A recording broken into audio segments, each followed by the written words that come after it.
From Lionsgate and the creators of I Can Only Imagine comes the untold story of the music that inspires millions. Jesus music found its way in my hometown, and it changed my life. I saw contemporary Christian music born right before my very eyes. Featuring Amy Grant, Michael W. Smith, Toby Mac, and Kirk Franklin. I think music is the most powerful universal language in the world. Experience the soundtrack of a movement. The Jesus Music. Only in theaters beginning October 1st. For more information, go to thejesusmusic.movie. You know, a lot of times you have to choose between something high quality or something that saves you money, but if you can get both, why not? Especially when it comes to healthcare, and that's MediShare. You get both. The typical family saves $500 a month, and they love it. The customer satisfaction rate for MediShare is double that of the typical health insurance plan. Double. So yeah, really, you can save a ton and like it better. Call now. You can get a price within 2 minutes. Call 833-32-BIBLE. That's 833-32-BIBLE. If you really look at the history of Christian music, it's really rebellious because it's a group of people that started with these hippie freaks in the 70s that found this newfound faith and had to express it through their art.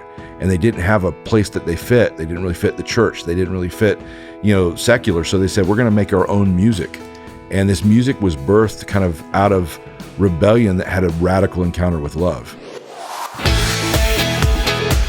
Acclaimed director Andy Erwin is my guest today on CIA, Contagious Influences of America, the podcast from the producers of Keep the Faith. I'm David Sams. Andy is one of those guys that, you just wind him up and he goes. He's gonna reveal some incredible secrets of filmmaking. So for those of you who want to get into movies, who want to get into storytelling, the art of storytelling, Andy's going to talk about it all, reveal it all. Of course, he and his brother, they're the dynamic duo who they produced, written, directed all kinds of wonderful films, including I Still Believe, of course, I Can Only Imagine, which was a mega hit in theaters a while back. They have another movie that they did that I saw called Woodlawn. And, of course, they have a big movie coming out this Christmas called American Underdog. But before that, they decided, and they came up with this idea during the pandemic. A lot of us had nothing to do during the pandemic except for sit around and come up with a lot of ideas. But they came up with a fascinating documentary idea. This is all about the songs of faith and love and hope and the songs of Jesus music and how it rose to become this phenomenon. I just got to let Andy talk about this film because it's amazing. It hits theaters on the first day of October. So it's right around the corner. So you want to make sure you get your tickets. It's called The Jesus Music, and it's a heck of a film. Comes from Kingdom Story Company, which is the film company that the Erwin brothers have. It's now based right here in Franklin, Tennessee, which is pretty remarkable. They moved here and put their operation here, and Lionsgate is producing their films. Lionsgate's a mega player there in Hollywood, a great studio, and we all appreciate Lionsgate getting behind the Erwin brothers and the Kingdom Story Company studio. So let's get right to the interview that I just did with the just a wonderful guy and a great director, Andy Erwin.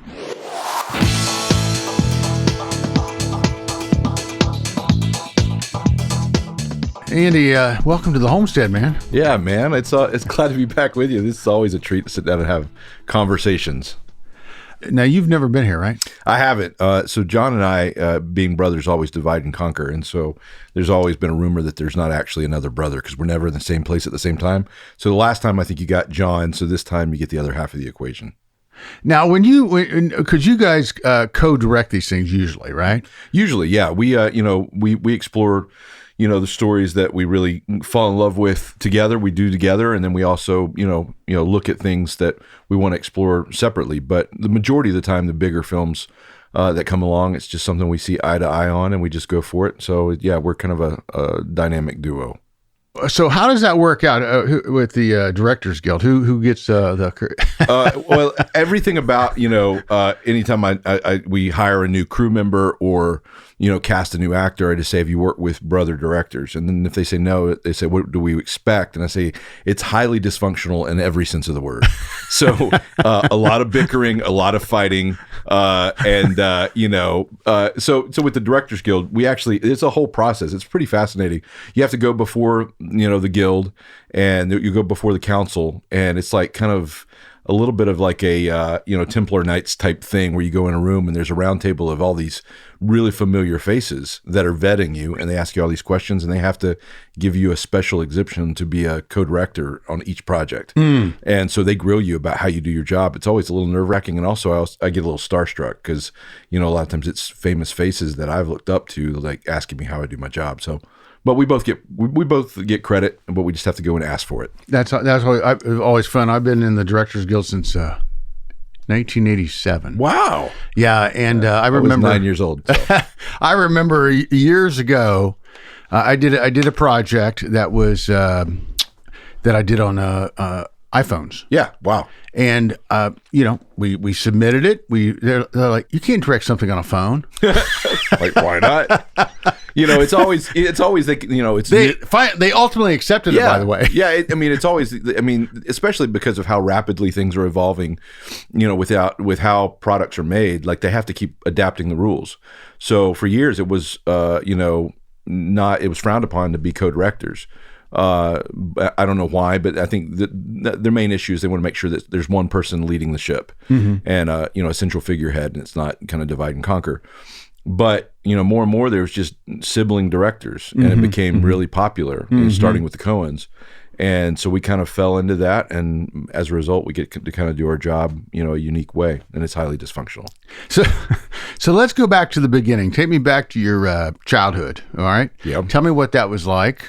Tell me what your homestead was like. Your parents. Take me back. Well, my dad. This feels very familiar because my dad was, in talk radio. For the majority of my younger life, both talk radio and television. Started as a news anchor at Channel 11 in Dallas, the CBS affiliate there, and then kind of moved on to radio and talk TV. And so, I grew up around a microphone and grew up just hanging out in the radio studio while my dad did his show. So John and I were studio rats, and when my dad did his little local cable access show, the station came to us and said, I was 15 and John was 12, and we had an interest in playing with equipment. We were homeschooled, and they said, if you'll work for $10 a day, I'm pretty sure that broke a lot of child labor laws, we'll let you use the equipment from midnight to 4 a.m. for free. And we're like, somebody just kind of gave us the keys to the car. We're like, absolutely. And so we would go and work on my dad's TV show and the stuff at the station. And then, at midnight, we'd lock the door and we just start kind of playing with the equipment. And so that kind of developed into a hobby that we said, if we ever could get into film, that would be the dream job. And so, the hobby grew. We worked for ESPN as cameraman and, did a lot of odd jobs around the industry that kind of paid for the hobby. But every time we tried to kind of make that next step, the door kind of got closed in our face. And so the first person here in Nashville to take a chance on us was Michael W. Smith. And we came to Smitty. He had a small music video they didn't have a very big budget for. And we talked to his team and said, you know what? We'll do the video for that budget if you'll let us pay the extra money to make it a big video.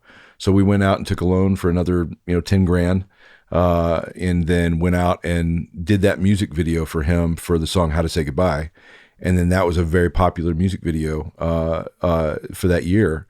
And then that opened the door. And next thing you know, we're directing for Point of Grace and Nicole C. Mullen and Amy Grant, and then Casting Crowns is what kind of blew it open from there.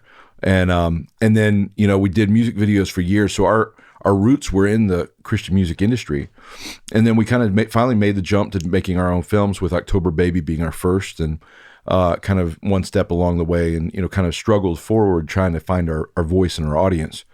And it was after we'd done the movie Woodlawn, I did a screening for one of the movies here in Nashville, and I would just invite a lot of the music artists we did music videos for, and I reached out to Bart Millard just on a whim. And I just said, hey, we're on Facebook. And I said, you don't know me, but we run in similar circles. Would love for you to come see my movie tonight. And he said, I just moved here from Texas. I'm still getting to know everybody here in town. I would love to come see it. And it got to the end of that movie, and he texted me, he said, I'd like to talk afterwards. Came down and we talked. And he said, I don't know if you know this, but there's a movie studio that's been developing my life story for about 5 years. I would love for you guys to consider it. And I said, well, I don't know if you know this, but they sent us the script this morning. And it was just kind of destiny, meant to be. We went to a midnight showing of Captain America after that, became, best friends. I was like, did we just become best friends? And then that, of course, just blew the doors wide open for us having a career. And we've just kind of haven't looked back. So take me back to when you decided to do your first film, which was October Baby. Mm-hmm. First of all, tell me what that was about, and how did you decide that was going to be your first film? Yeah, that was a risky one to start with, for sure. My brother was working second unit on films, and second unit directors, being part of the guild, are just, they like to do action and blow things up. And so a lot of times the stunt stuff in a movie is done by the second unit director. And so we had done a lot of rock music videos as we had moved on to. So we directed videos for for Skillet and Red and a lot of these rock bands. And so, which was also funny in of itself because, I grew up pretty conservative with music, and I wasn't allowed to listen to a lot of rock music growing up. And so when we did, the videos for Monster and Hero and a lot of these big Skillet songs, I think the video for Monster has like 350 million views on YouTube. It was a big rock video. I took my dad, that year to the Dove Awards because we were nominated. And God bless my dad. We got to the portion where the band Red was playing with Brian Welch from Korn, and it's this song that is would kind of blow your hair back. And my dad is sitting there and just kind of frazzled. His eyes are bugging out, and his hair is frazzled. And he looks over at me, just kind of not okay. And I leaned over. I was like, Dad, we directed the music video for that song. he didn't look at me the same the rest of the night. But we got good at kind of blowing things up. And John was working on the second unit for the Kendrick Brothers film Courageous. And Alex Kendrick pulled John to the side and said, John, what's the purpose of what you're doing? And he said, Alex, at this point, we're just trying to get a paycheck. We're hired guns. And he said, John, it's time for you and your brother to kind of consider what stories God has told you to tell.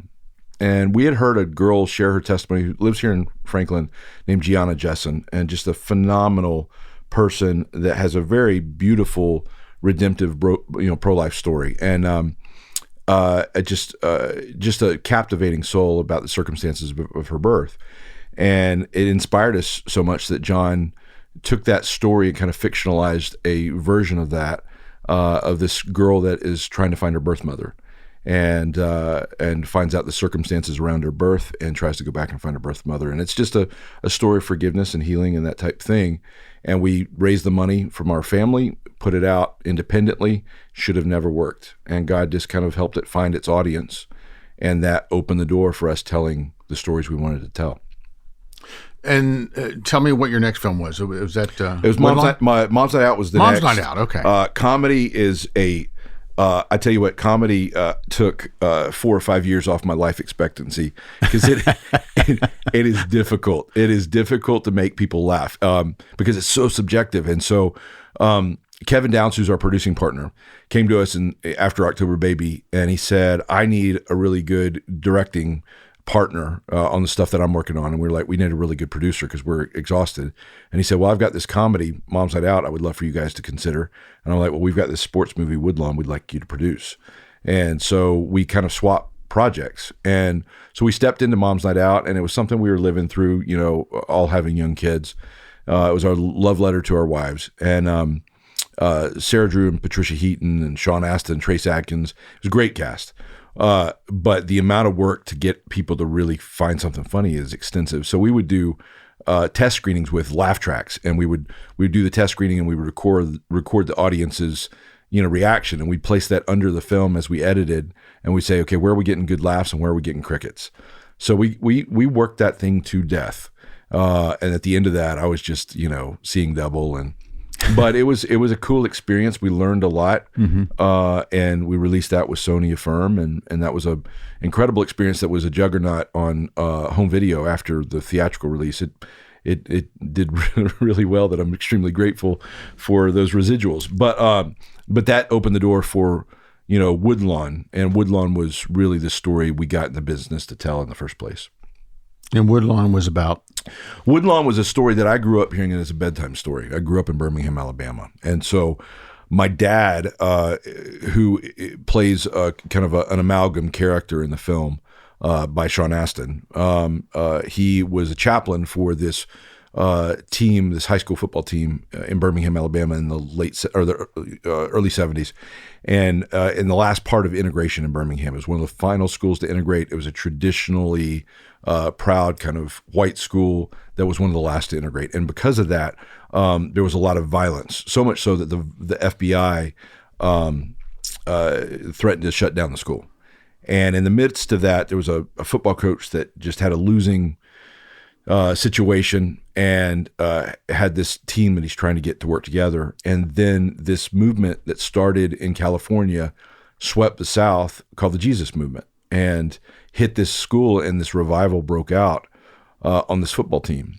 And they rallied together in their newfound faith around this young black athlete named Tony Nathan that went on to play for the Dolphins. And Tony became the first superstar to come out of the school system in Birmingham, first black superstar, and played in this team, their rivals, Banks. The same thing kind of happened at their school.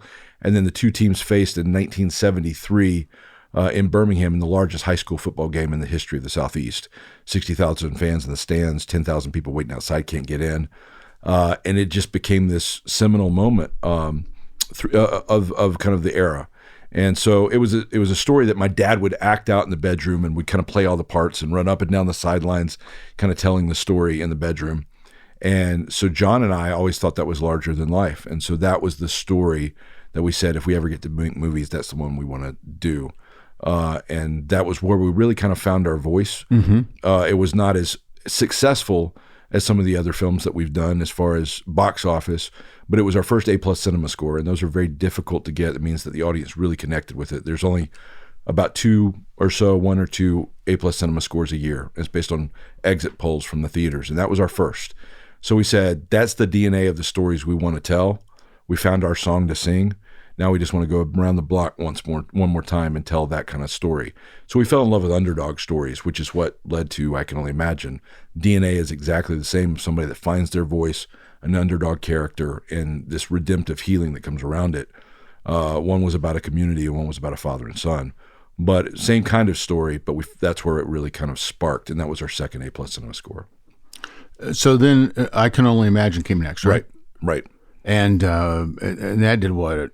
$90, $100 million or something? It did a lot. Yeah, we were, I think, $86 million, little $7 million film. It was an amazing underdog story in of itself. When we went to go make it, we had a difference of opinion in the studio that was developing it. And we did a page one rewrite from what was already done. We just said, I don't think you know my friend Bart Millard, because the script, we just didn't feel like reflected his story the way it needed to. It didn't even really include the finale that we have in the film. It just kind of was, Bart's dad dies, and then, one day he went on to do a hit song. But so we didn't know if there was a movie in there. But I was doing an interview, I think it was Joy FM, I believe down in Tampa. I was doing an interview with them, and they were asking me about Woodlawn. They said, what's next off the air? And I said, well, we haven't really announced it, but we're looking at I Can Only Imagine, Bart Millard's story.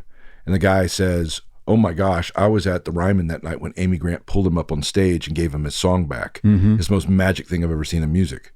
And I called Bart right away. I was like, did this happen? And he's like, yeah, bro, I forgot to tell you that. I'm like, lead off with that story, man. And then that's where we felt like, okay, we've got a movie. That's our finale.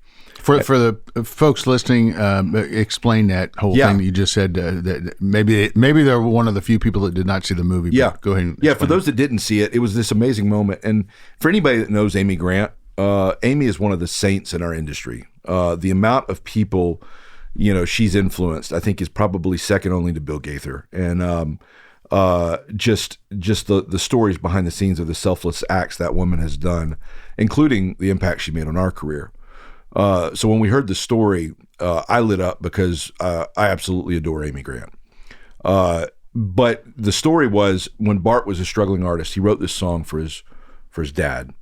I Can Only Imagine. I can only imagine. That went on to be, the juggernaut that it was. But before it was just a song he wrote for his father. And Amy Grant was looking for a comeback hit, a song to kind of relaunch her into the Christian space. And she needed it. She ended up buying the song that she was going to record for herself. And then sat on it for a little while trying to figure out the right sound. And meanwhile, she heard the story behind the song and what it meant to Bart. And she wrestled with it and said, I don't think this is my song to sing. And so she did something that nobody does in the industry. And she had her management call Bart and say, we're giving you your song back. This is yours to sing, not mine. This is a career maker. So she gave the song back, and they launched it on the radio, and then it just sparked and became this phenomenon that could have very well happened for Amy. And Amy recorded it years later, but the moment she gave to Bart, and the moment where that really sparked was they were playing a concert at the Ryman where she was going to debut the song. And Bart was in the audience, and she decided last minute to pull Bart up on the stage. She actually decided it just before the concert. We do a little bit, dramatic liberties, but she pulled him up on the stage and said, Bart, I want you to sing your song. And it was this moment that everybody remembers where it was chills. And that moment was what sparked it. And it was her giving the spotlight to him instead of taking it for herself, which was a heroic act in of itself. And so that's our kind of climax of the movie. And it was just a beautiful moment to portray this moment that Bart has, singing this song for his father. And it's this redemptive moment that I think plays across the board, even outside the church. And so it was a really big treat to bring that to life. And our roots are in that kind of music, which is kind of where, we continue to kind of lean back into. Was it a game changer for you and Jon, this whole experience with I Can Only Imagine? How did things change for you and how you guys are viewed? Yeah, the business of film is really about, it's really about, dollars and cents. It's about money. And when something proves that there's an audience, the amount of doors that open up are significant. And so quality speaks, but money speaks louder. And so the amount of money that film made, we went with Lionsgate instead of the original studio, raised the money ourselves, and really kind of worked as a team to try to get it out there. And Lionsgate and their sister company, Roadside Attractions, just moved mountains to make sure that we kind of connected with our audience. Very grateful for them. And so when that opening weekend, we didn't know what it was going to do. It's just hard to predict. But opening weekend, when it did 17 million on 1,600 screens, it shattered the industry. So and then the next weekend it held and did 14 million the second weekend and just rolled, and got the A+ cinema score, and just was a phenomenon. And the cool thing is we started looking at the data and to say, okay, what theaters are spiking, and we saw that the data in Burbank was off the charts. We're like, nobody goes and sees a faith film in Burbank. It's just kind of an industry town. It's kind of like trying to, do a concert here in Nashville. A lot of times everybody's a critic. And so we sent a kind of a spy to go say, okay, what's going on in Burbank? And they went in, and in the theater, it was every suit from every studio there with a notepad trying to write notes about, why did this happen? Why did this work? And so next thing you know, our phone's ringing off the hook, and we got offers from several studios to set up a long-term deal. But we really loved the experience with Lionsgate because they had a scrappy kind of underdog mentality and kind of really fit the way that we are. We're scrappers. And so Tyler Perry was leaving the studio to go to Paramount, and they started recruiting us, and we said we'd like Tyler's slot. And so we hired a team that negotiated a deal we shouldn't have ever had, that gave us final cut and creative control and allowed us to output, multiple projects. So, this year, we've got three films lined up that are going to come out, back to back to back over the next 6 months. And it's because we've got a studio that really believes in us and believes in our audience. Mm-hmm. And so just the amount of control and influence that we should have never had, that God gave us on the back of that, is just a tribute to Bart letting us to tell his story, and that story proving that there's a big audience for this. Mm-hmm, mm-hmm, mm-hmm. So, and of course you did I Still Believe, Yep. which obviously ran into the pandemic, or the pandemic ran into it. Yeah.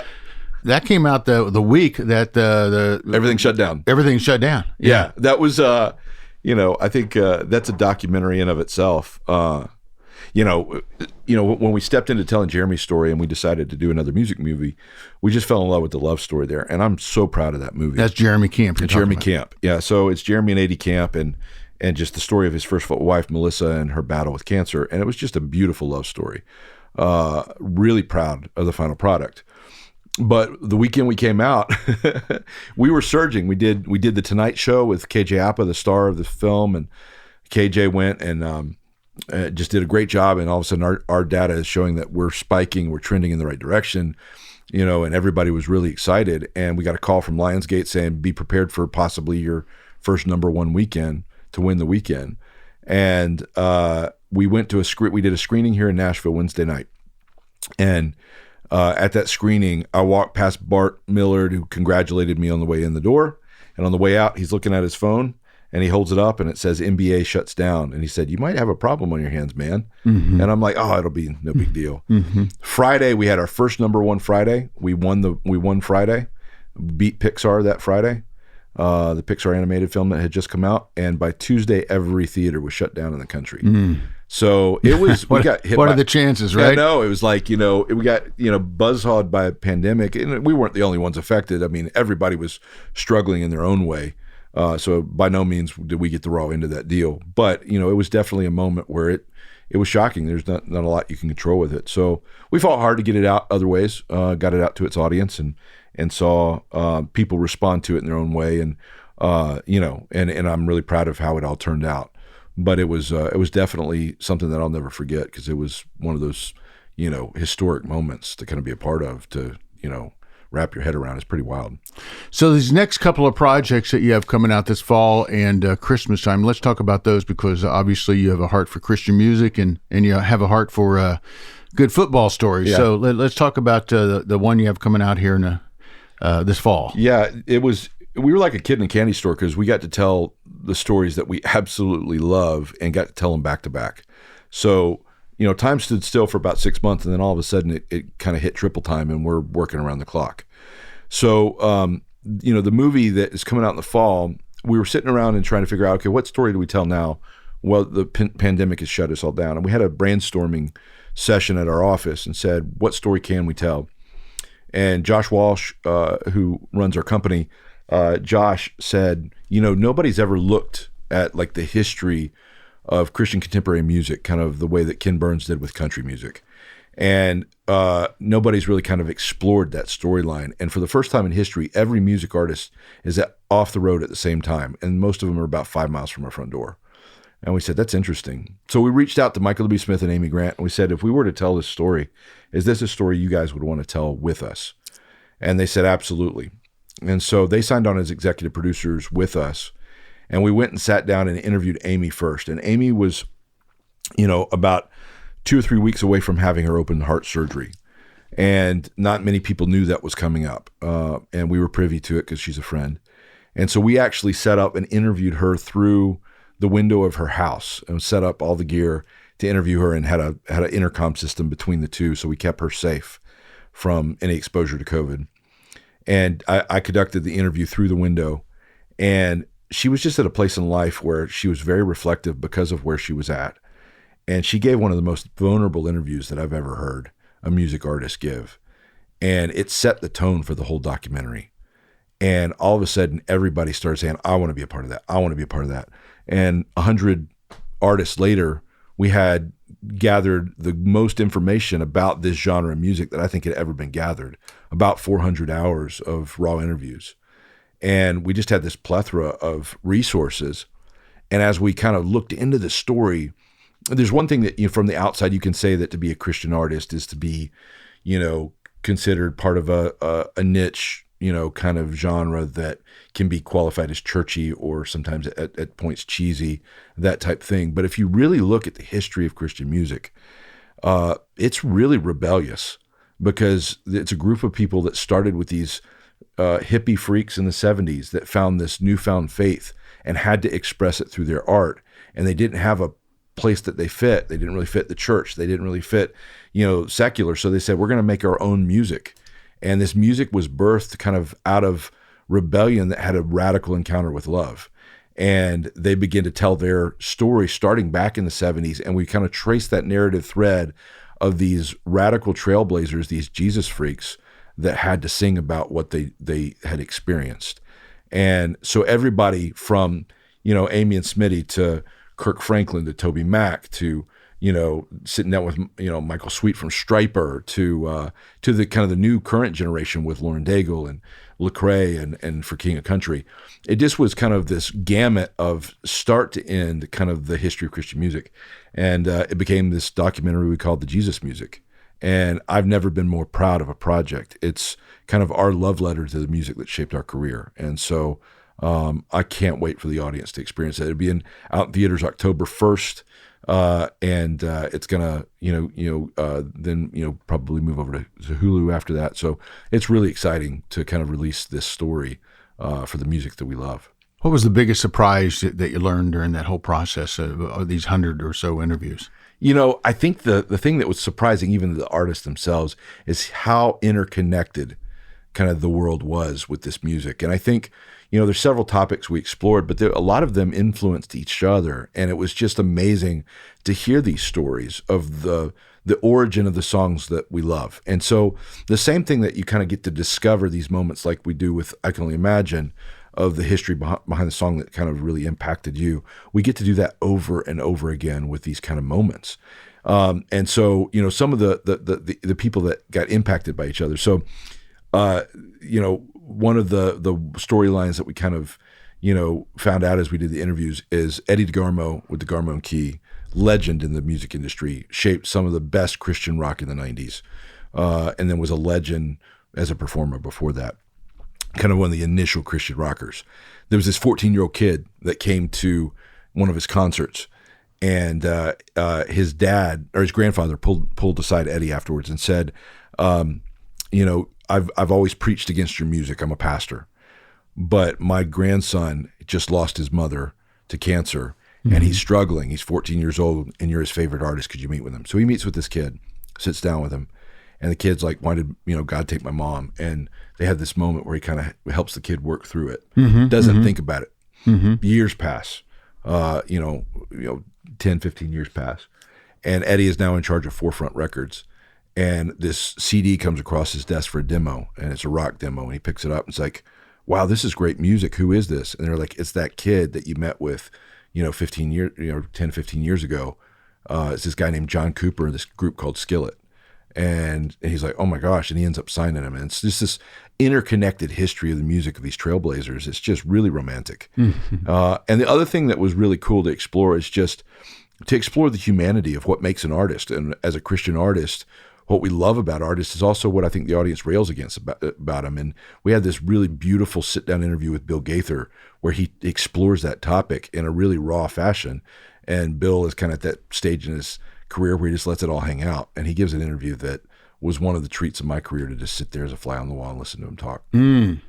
Well, how could you squeeze the history of contemporary Christian music into, 90 minutes? Yep. It's right. It's more closer to 2 hours, but that was the big daunting task, is we had kind of created this, Leviathan of material where we're just like, this dragon that we're like, we got 400 hours of interviews, and how do you distill that down to 2 hours? And so we had an incredible team that worked it. It was kind of a distance medley relay with filmmakers. We had Michael W. Smith's son, Ryan Smith, work with us. We had Brent McCorkle, who's an incredible filmmaker, and an incredible editorial staff that we just worked the material over and over again and kind of, told the overall story in a way that was really seamless, where we focused in on some of the people that had the huge impact and couldn't cover every story. But I think we really got kind of the gist of kind of that 40, 50-year history of Christian music in a way that I think is really beautiful and thematic. And then if it works, which we hope it will, the dream is to branch it out to like a 5-part series. But it's a gorgeous story that I think people will be unexpected. It'll be an unexpected experience, that it's not going to be what you expect. So before the lawnmower takes over out here, Love it. We are in Nashville. Yep. Everybody records in their home, and then the guy next door. We know never to record on that specific times. Yeah. We had Toby Mac here one day, and I remember I had to stall for like 30 minutes, like he had nothing better to do, That's right? great. So I love it. when the guy mowed the lawn. I love it. So before the lawnmower takes over, let's talk about the Kurt Warner project, the movie coming out at Christmas. Yeah. So the project that is become like, it's gotten an incredible moment is this movie about Kurt Warner. It's called American Underdog. And, for those that don't know Kurt's story, which most everybody knows his story of, grocery store to the Super Bowl, so supermarket to Super Bowl. But Kurt was this amazing underdog story of this guy who was out of football for 5 years, working in the supermarket, didn't make it. His dreams weren't coming true. He started at a small 1AA school in Iowa, ran the bench for 4 years, and then got his start as a fifth-year senior, but kind of washed out of football. And he started playing arena football on the weekends and fought his way to getting a tryout for the St. Louis Rams. And this coach, Dick Vermeil, took a chance on him and let him make the team. And then on the back of that, he gets the start when the starter gets injured. And then when he comes out on the field, it's lights out, and it established the greatest show on turf, and which is one of the all-time most potent offenses in the history of the NFL. And has this Cinderella season that goes from being a nobody as the most lowest paid player in the NFL to being the MVP of the league and the MVP of the Super Bowl. And it's an incredible Cinderella story. We knew that side of it because, that's legend. But the part that sold us on it is when we sat down with the Warners, is the relationship he had with Brenda, his wife. And I remember at the end of each game, I would see him run up into the stands and kiss this spiky-haired lady sitting in the front row. And I always said, I want to know the story behind that. Mm-hmm. And so John and I dug into that story. And the story of this single mom that he meets, Brenda Warner, who was a former Marine, who had a special needs son named Zach, who was blind, had some brain damage from a traumatic injury as a child, and her fight as a single mom. When Kurt met Brenda, he fell in love with her, but he ultimately fell in love with her kids, Zach and Jesse, and said, I want to fight for this family. If this kid can fight every day to make it through his challenges, I think I can fight for this family. So it was the home life that inspired what happened on the field. And so we were like, we want to tell that story. Lionsgate got behind it. And in the middle of the pandemic, when you should not be making a movie, we were able to kind of get it up and running. And my friend Zachary Levi from the movie Shazam, Zach's a huge movie star. He typically wouldn't be available, but because of COVID, his schedule was open. He fell in love with the script. He looks just like Kurt Warner. And he stepped in to play the role along with Anna Paquin, who is an Oscar winner, and then Dennis Quaid plays Dick Vermeil. And it's a story that's one of those things you just pinch yourself that you get to tell. And we got to tell it on an epic scale with a budget that we've never had before. And so Lionsgate put the full force behind it. It turned out phenomenal. And we started doing test screenings, and it scored so good with test screenings that Lionsgate just announced last week that it's going to be their Christmas release this year. It's Christmas Day. And there's never been a Faith film that I know of that has gotten a Christmas Day release. That is our Super Bowl as a filmmaker, is to get to have a Christmas Day release. So they're giving it the biggest stage possible this year. And so it's a story that I am so humbled that we get to be a part of it. Okay, so you've worked with Dennis Quaid now multiple times. Is he your version of Kevin Sorbo?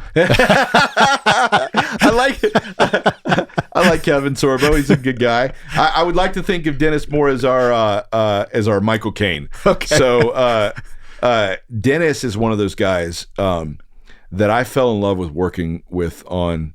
I can only imagine. And every filmmaker kind of establishes their guys or their girls that they would like to work with over and over again. You just establish this rapport with an actor that you trust each other. And when it works, you do things over and over again. You look at, Denzel Washington with Tony Scott, and, you look at Leonardo DiCaprio with Martin Scorsese.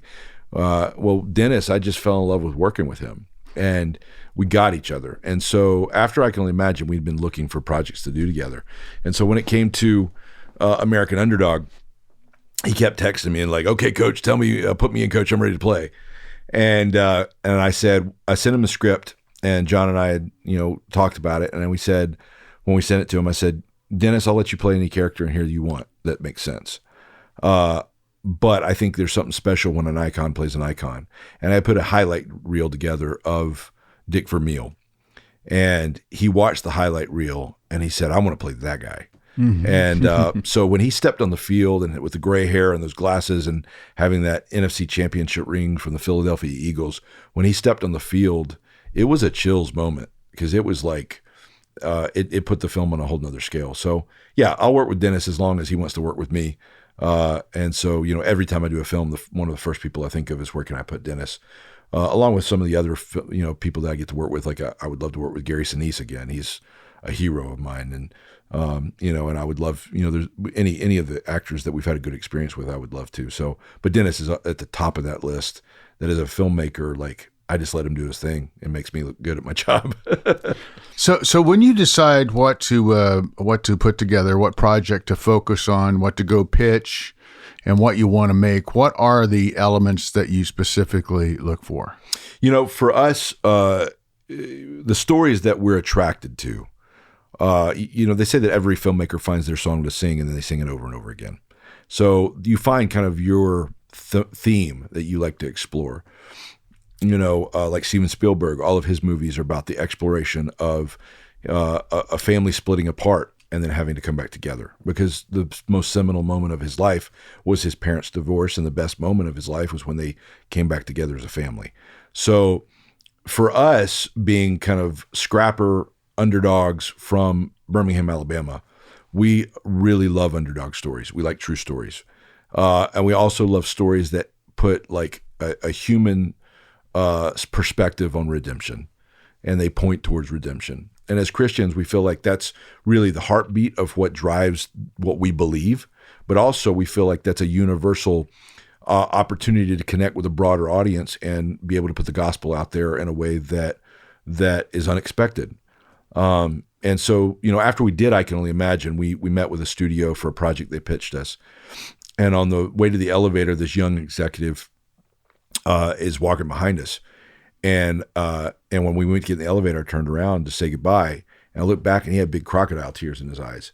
And he said, I just want you to know that your kind of films are typically, I would never watch them. He said, but I had to watch your film last night for this meeting.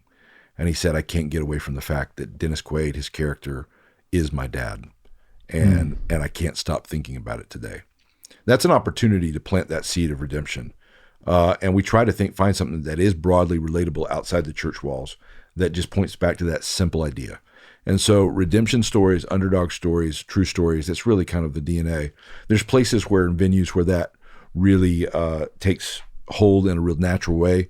Music, sports, those definitely do. We're eager to start exploring military stories as well. Got a couple in development that I'm excited about.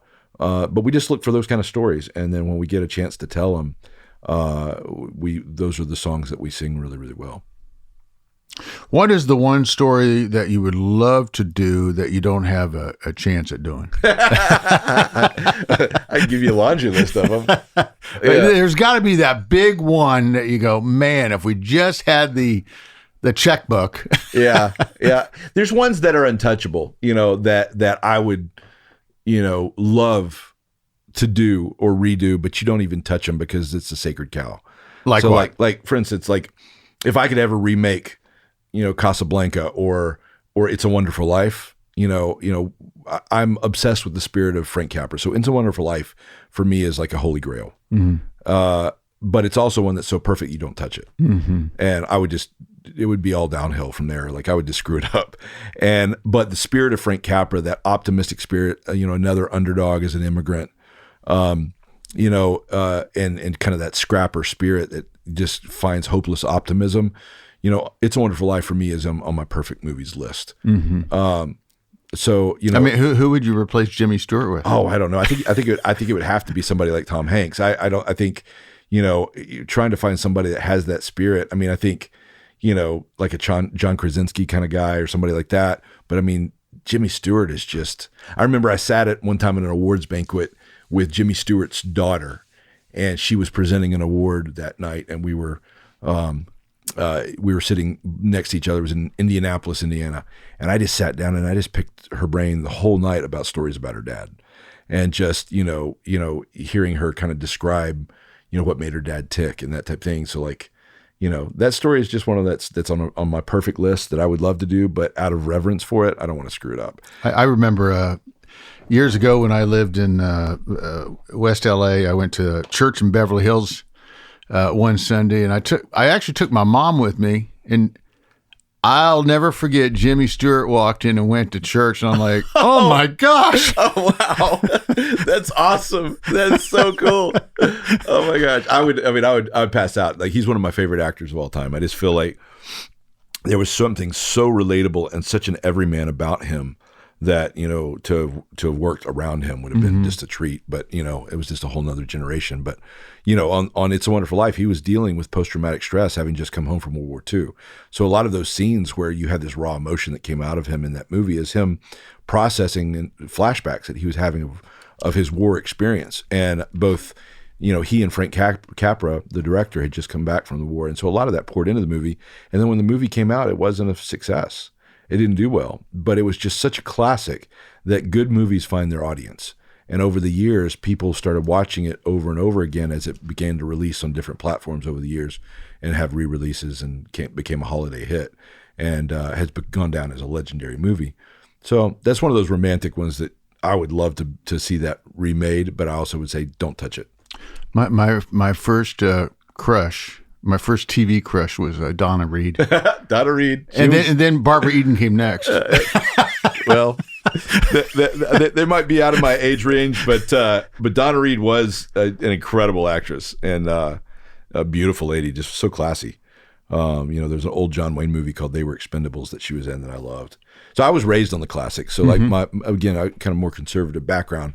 My parents didn't let me just veg on TV growing up. So they would have these old VHS tapes that I put in of classics, and we'd watch them. And so I grew up with that spirit of the classics of just, and it was such a awesome quality of filmmaking and storytelling, because they did have to find creative ways because of restraint to tell their stories. And I just feel like it was a lot more nuanced, something rather than just having the blood and guts of TV now. So Jon and I always talk about that as filmmakers, that if we could bring back just a little bit of that spirit of Frank Capra, that dose of optimism, that's the kind of stories we like to tell. So if you look at the stories that have influenced the stories that we've told, Frank Capra's spirit is what we aspire to, of kind of that wide-eyed optimism, and that hope for redemption and that underdog spirit.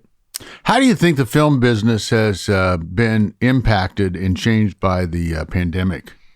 It's definitely an evolving thing. I think that right now the biggest thing that has been impacted is this whole day and date thing, where it comes out through a streamer or online platform the same day it goes into theaters. And I think that's been a blessing and a curse. For me, the romantic in me says that there's nothing like the theatrical experience, because it's a communal thing. It's kind of like watching church online at home as opposed to being in the church building. Being a part of a group of people worshiping in person is much different than watching something on your couch. And sometimes because of circumstances, you can't do anything different. But, I think that with movies, there's like I remember, in Birmingham when we lived there, there's this big Alabama theater that's there, seats 3,000 or 4,000 people. Took my wife on her first date there. And during Christmas, they have these classic Christmas movies you'll go watch. And going and watching a movie like Elf at Christmas time with 4,000 people, there's this electric energy that happens in a building like that when I watch it at home, just flipping through the channels, I get a chuckle. But I watch it with a group of people, we're just falling out in the aisles laughing, because there's this synergistic, shared experience. So I think, the biggest thing that it has affected is threatening that. And I think that's why we really fight that, our projects, as much as possible, we want to be a theatrical experience because of the impact that happens when you have a moment that's shared. And I think with the pandemic, we've had to get creative on how to do that. I've been excited to see the theater starting to come back to life. I think the theatrical experience is something that always will exist. But with some of these COVID surges, you kind of have to adapt. And, I still believe as a testament to that, we didn't have the opportunity for that to have a theatrical run. So we had to find these video and on-demand and kind of digital release strategies that, still found its audience in its own way. But there was kind of that loss of that shared experience of being able to all have a moment where we experience something together. What about a series? Are you guys working on any kind of a streaming series? Yeah, we've got a lot of really exciting ideas on that. I think that's really my brother's passion. It's something that he's really digging into extensively, and there's some powerful people that have really kind of gotten behind some initiatives in that regard that I'm not at liberty to share details about. But I think that that is what we would love to start exploring. Because that is really where more and more things are shifting to, and creating series that are safe for the whole family, they don't have content that's offensive. It's not any kind of agenda-driven type thing. It's more just about redemptive content that's safe for the family. So we are exploring several of those that we would love to do at some point. I think that's really something my brother's championing a lot. I love the theatrical movie experience. It's what I'm in love with. But Jon really gravitates more and more towards series kind of ideas. And I love a good series. Like there's this one on Disney Plus that I've been watching with my family called the Mysterious Benedict Society. And it's based on a book series and beautiful, wholesome story, very redemptive. And just watching that, I think the new thing is this 8-part episode kind of seasons that really kind of put a lot of effort into the quality being great rather than 24, lukewarm episodes. And so that is kind of the next frontier to conquer as Christians. I think the person that's doing it the best right now is Dallas Jenkins with The Chosen. I think Dallas has really kind of cracked that code of connecting with an audience, and he's done it in a really creative way. So I think he's really kind of laid out that blueprint. So the rest of us are trying to play catch up to what Dallas is doing. And we're cheering for him along the way because I think he's doing something that's got incredible quality. And as Christian filmmakers, we don't really care who wins as long as the content is getting better and better. And Dallas has been a big part of, pushing that next frontier that nobody has dared try. So as we wrap this up, just tell me your project that's coming up here in a few days with the Jesus Music Project. Why should somebody get in their car, go to the theater, pay, $15, whatever it is, versus just waiting around for it to come on Hulu? What's in it for them? Yeah, I think for us, I think very much it is that shared experience. It's meant for the big screen. And, I think because people have been deprived of being able to be a part of concerts for so long, there's this craving to kind of celebrate the music that we all love.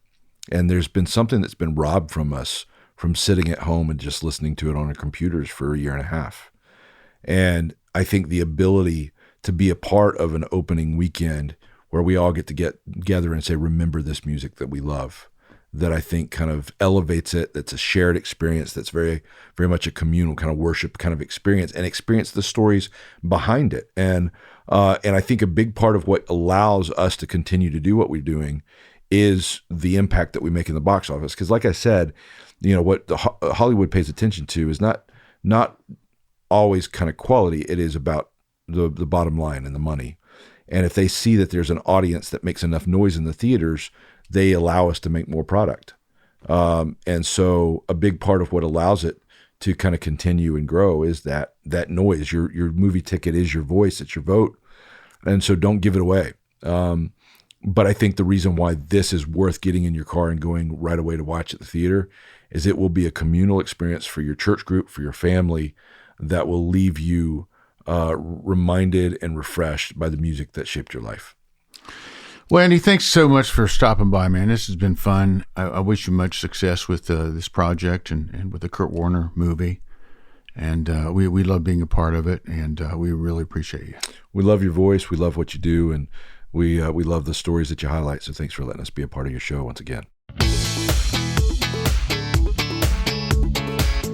And thank you, Andy. Good luck to you and your brother on your new project, your new film, the Jesus Music film. It's directed by Andrew Erwin and Jon Erwin, and it's in theaters October the 1st. This has been CIA, Contagious Influencers of America, from the producers of Keep the Faith. Hey, I really appreciate you rating and reviewing our podcast. Please give us 5 stars and give us a great review. It encourages others to check out the podcast, and do share this podcast with other folks, especially if they want to get into the creative works, producing films, writing TV shows, whatever. This is one heck of an episode to share with those folks and to inspire them. So please do that. I'm David Sams, and I've really enjoyed being with you today, and we're going to be back in a few more days with another great episode. Until then, make sure that you go out there and live that life and live in color, because it sure is a heck of a lot more interesting than living in black and white. We'll see you next time.